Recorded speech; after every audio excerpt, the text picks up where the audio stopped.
طویلا تمام صحت تندرستی پوری عمر کے لیے ہیں. بالخصوص سید سجاد حسنین بچی غیرت فاطمہ اور ایک طرح امام علی ہیں اور ہمارے جاوید کربلائی صاحب علی ہیں. تمام کی صحت تندرستی اور پورے عمر کے لیے ایک مرتبہ بعوض بلند ہدیہ صلوات. اللہم صلی علی محمد وآل محمد. اعوذ باللہ من الشیطان الرجیم. بسم اللہ الرحمن الرحیم. الحمدللہ الذی ہدانا لہذا وما كنا لنہتدی لولا ان ہدانا اللہ. لقد جاءت رسل ربنا بالحق والصلاة والسلام والتحیۃ والاکرام علی اشرف الانبیاء والمرسلین ابی القاسم محمد.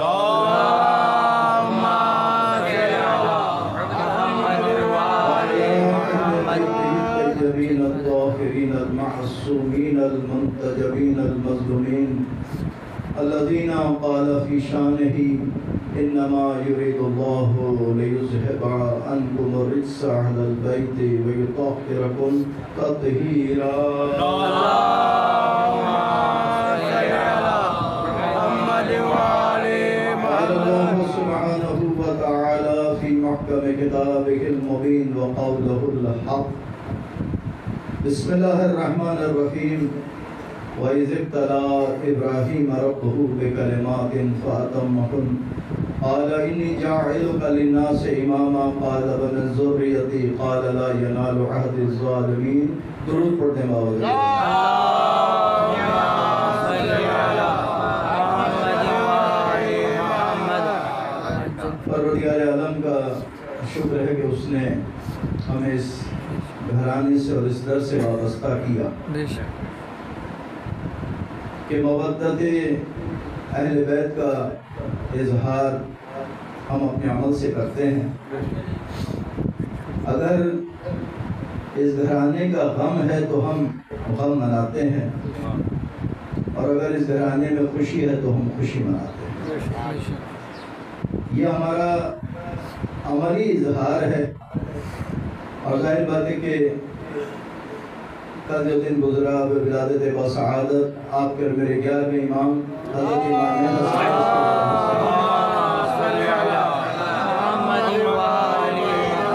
میں ہدیہ تبریک پیش کرتا ہوں امام زمان علیہ السلام کی بارگاہ میں علماء حق کی خدمت میں آپ تمام مومنین کی خدمت میں ایک مرتبہ امام کی بارگاہ میں صلوات پڑھیں باوجود. اللہم صل علی محمد وآل محمد.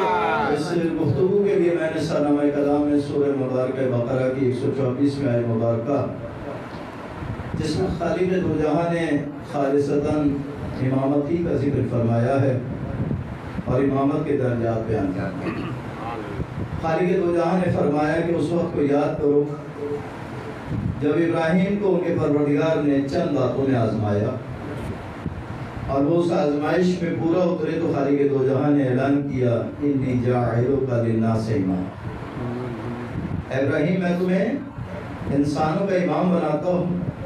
حضرت ابراہیم علیہ السلام نے فوراً عرض کیا قال ومن ذریتی، پروردگار کیا یہ عہدہ میری ذریت میں جائے گا؟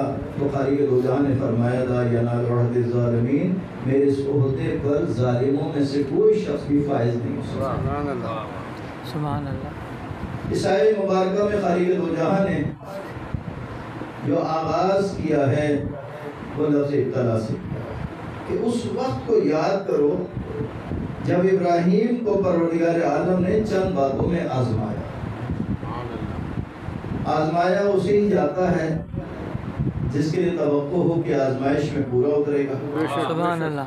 اور امتحان کی منزل میں اسے ہی لایا جاتا ہے کہ جس کے لیے معلوم ہو کہ یہ کامیابی سے ہم کنار. کیا بات. اب خالق دو جہاں جب اپنے بندوں کو آزماتا ہے تو ان کے مقام اور ان کے مرتبے میں اضافہ فرماتا ہے. خالق دو جہاں نے جناب ابراہیم کو نبوت اور رسالت کے عہدے پر فائز کیا. اس کا مطلب ہے کہ ایک عہدہ ابھی اور باقی ہے. کہ جہاں خالق دو جہاں آزمائش کے بعد اور آزمائش میں کامیاب ہونے کے بعد اپنے نبی کو وہ عہدہ عطا فرمایا. سبحان اللہ. بہت توجہ کریے گا. اور یہ بھی خالق دو جہاں کا لطف و احسان ہے کہ جب وہ کسی کو آزماتا ہے تو ارادہ و اختیار دیتا ہے، اور جب وہ کسی کو آزماتا ہے تو اس کے تھوڑے سے عمل کو اوروں کے ڈھیر عمل سے بدرجہ بہتر بنا دیتا ہے. بے شک بے شک. یا یوں کہہ دوں وہ عمل اگرچہ مختصر ہی کیوں نہ ہو، حالت اختیار میں کیا جائے خالق دو جہاں کی بارگاہ میں قبول ہوتا ہے، اور وہ عمل جو بحالت مجبوری کیا جائے، کثرت سے کیا جائے، وہ خالق دو جہاں کی بارگاہ میں اتنا قبول نہیں ہوتا ہے. بھائی یہی وجہ ہے مولا کائنات نے حالت اختیار میں ایک انگوٹھی دی، خالق دو جہاں نے آئے ولایت کو نازل کر دیا، اور انہوں نے کئی انگوٹھیاں دی لیکن کوئی آیت نازل نہ ہوئی.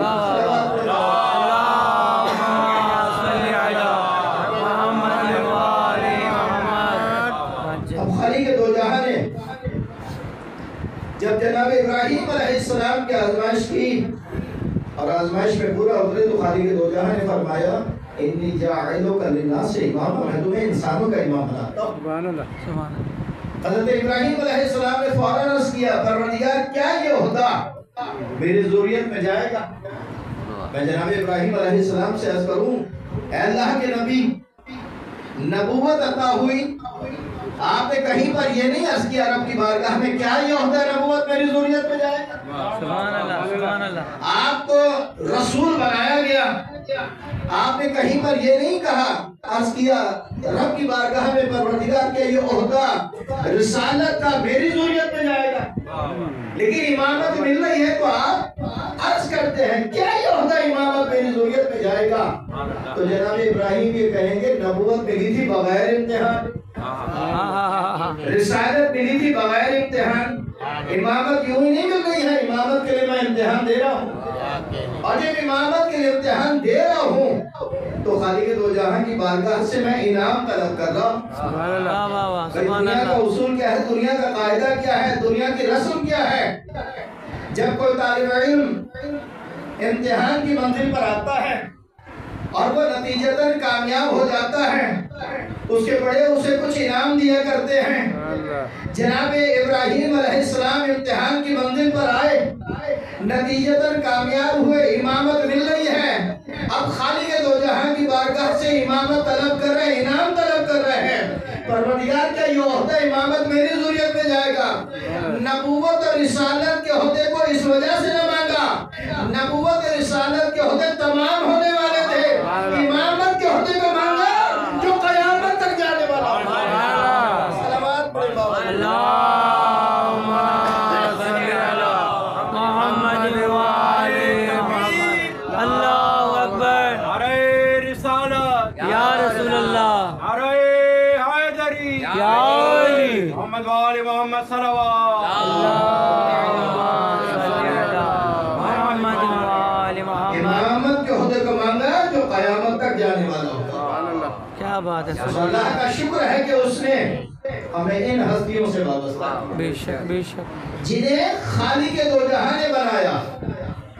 یہ کسی مقام پر ایسا نہیں ہے کہ کچھ افراد جمع ہوئے ہوں اور انہوں نے طے کر لیا ہو کہ یہی عہدہ امامت پر فائز ہوں گے. نہیں، یہ تو دنیا والے ہیں، یہ خاکی لوگوں کو ایک جگہ پر جمع ہونے کے بعد منتخب کرتے ہیں. اور ان کے پاس معیار کیا ہوتا ہے؟ چونکہ یہ عمر میں زیادہ ہیں، بہت توجہ کریے، چونکہ یہ عمر میں زیادہ ہیں لہذا انہیں منتخب کیا جا رہا ہے. اور جسے منتخب کیا جو وہ آیا منبر پر اور اسے پہلا خطبہ دیا، اس پہلے خطبے میں جو پہلے جملہ کہا وہ یہ کیا کہا؟ جب تک تم مجھے حق پر پاؤ میری اطاعت کرنا. تو اس کا مطلب ہے جب حق پر نہ پاؤ تو میری اطاعت نہ کرنا. تو ہم ایسے کو کیوں مانیں؟ ہم تو انہیں مانیں گے جن کے لیے پیغمبر نے فرمایا ہے حق علی کے ساتھ ہے، علی حق کے ساتھ ہے. پروردگار حق کو ادھر بھیج دے جدھر علی بھیج دے.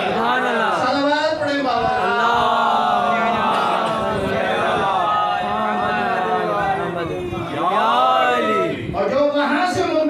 کے آئے اسی سلسلے کی جو ایک ہستی آپ پھر میرے 11ویں امام حضرت امام حسن عسکری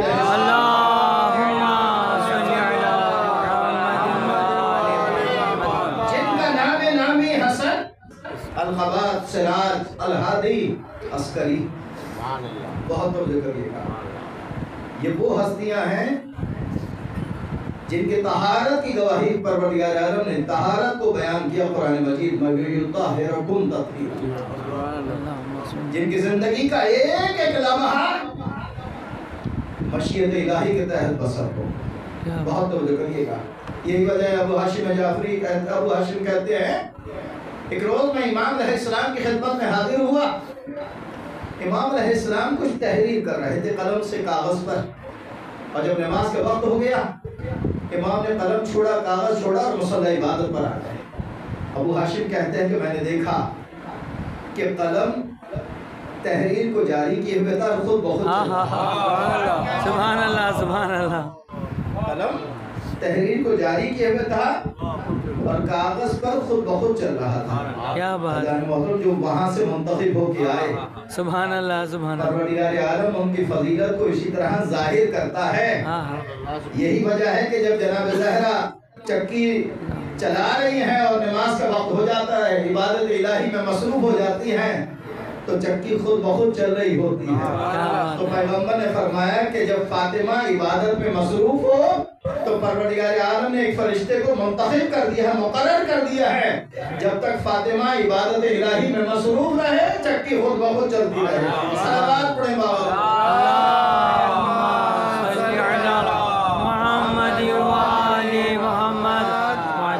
کہتے ہیں کہ ایک روز میں امام کی خدمت میں حاضر ہوا کہ جہاں پر مختلف زبانوں سے تعلق رکھنے والے افراد تھے، مختلف زبانوں سے تعلق رکھنے والے افراد تھے، اور امام علیہ السلام انہی کی زبان میں ان سے گفتگو کر رہے تھے۔ سبحان اللہ سبحان اللہ، انہی کی زبان میں امام ان سے گفتگو کر رہے تھے۔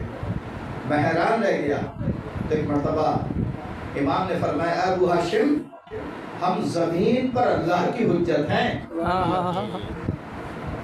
پروردگار عالم نے ہمیں دنیا کی تمام زبانوں پر عبور عطا فرمایا ہے، اور اگر عبور عطا نہ فرماتا تو کیسے فرق ہوتا کہ حجت اللہ کون ہے اور عام فرق کون ہے؟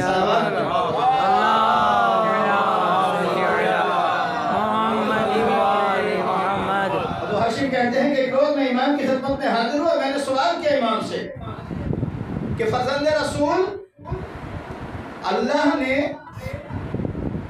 وراثت میں میراث میں عورت کا ایک حصہ رکھا اور مرد کے دو، یعنی عورت کا آدھا حصہ رکھا اور مرد کا پورا حصہ رکھا، کیوں؟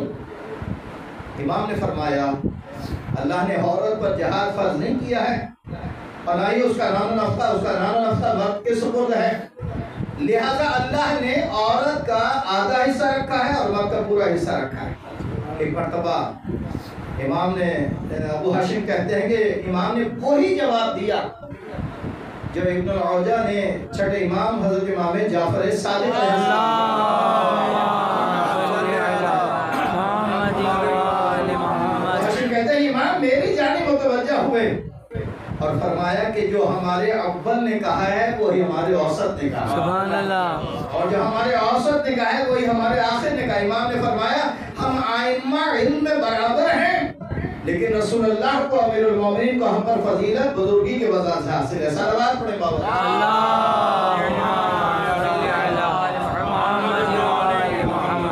ابو ہاشم کہتے ہیں کہ ایک شخص ہے کہ جو امام کی امامت کا معتقد نہیں ہو رہا تھا، نہیں مان رہا تھا امام کو، ایک روز کہنے لگا کہ میں انہیں جب امام مانوں گا جب وہ میرے سوالات کے جوابات۔ اس نے قلم لیا بغیر روشنائی کا، بہت توجہ کرے، اس نے قلم لیا بغیر روشنائی کا اور اس قلم کو کاغذ پر چلانا شروع کیا اور اپنی جانب سے سوال لکھے، اور وہ سوال نامہ جب امام کی خدمت میں پہنچا، امام نے اس کاغذ کو دیکھا، اس کے جوابات بھی تحریر کیے، اس کے باپ کا نام بھی تحریر کیا۔ سبحان اللہ سبحان اللہ سبحان اللہ،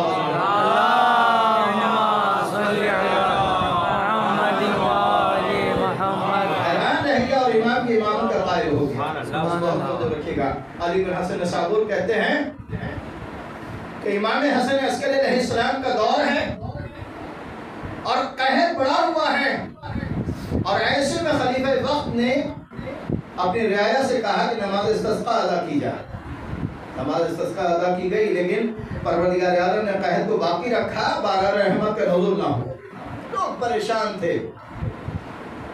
ایسے میں جاسریک اپنے راہبوں کے ساتھ میدان میں آیا، اور اس کے ساتھ ایک راہب آیا، اور اس راہب نے کہا کہ میں دعا کروں گا پروردگار عالم باران رحمت کو نازل کرے گا۔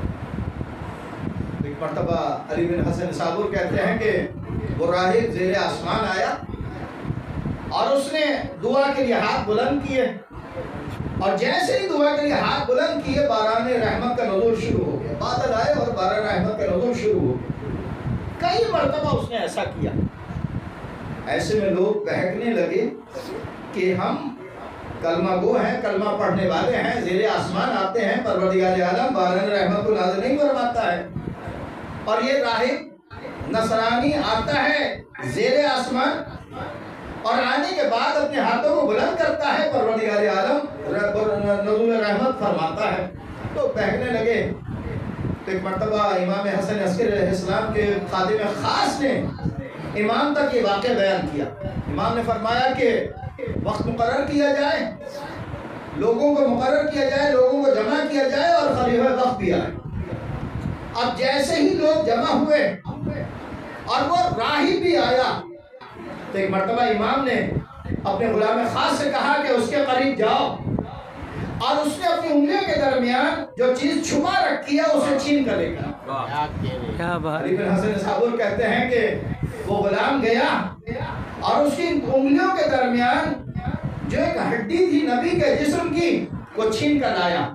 امام نے فرمایا کہ یہ ہڈی کا ٹکڑا جب زیر آسمان لے کر آتا ہے، برہنہ کرتا ہے، تو رحمت الہی جوش میں آ جاتی ہے، پروردگار عالم رحمت نازل فرما دیتا ہے، لہذا لے لی گئی۔ اب امام نے فرمایا خلیفہ سے کہ اس سے کہو کہ یہ دعا کرے۔ اس راہب نے ہاتھوں کو بلند کیا، دعا تمام ہو گئی، اس نے دعا کی رب کی بارگاہ میں، لیکن قبول نہ ہوئی، نہ بارہ رحمت نازل ہوا۔ تو عزیزان محترم پھر امام نے فرمایا کہ دیکھو اب اللہ نے ہمیں کیا فضیلت عطا فرمائی ہے۔ امام نے دست دعا بلند کی، ابھی دعا کے کلمات تمام نہ ہوئے تھے کہ بادل آئے، بارش برسنے لگی، قحط کے آثار ختم ہو گئے۔ بس آخری بات میں کہوں گا، مقابل آل محمد کے لائے گئے بہت، لیکن حقیقت پھر حقیقت ہے، کہانی پھر کہانی ہے، اور میں کہوں زمین پر آل محمد ہیں، فلک پہ حکمرانی ہے۔ صلوات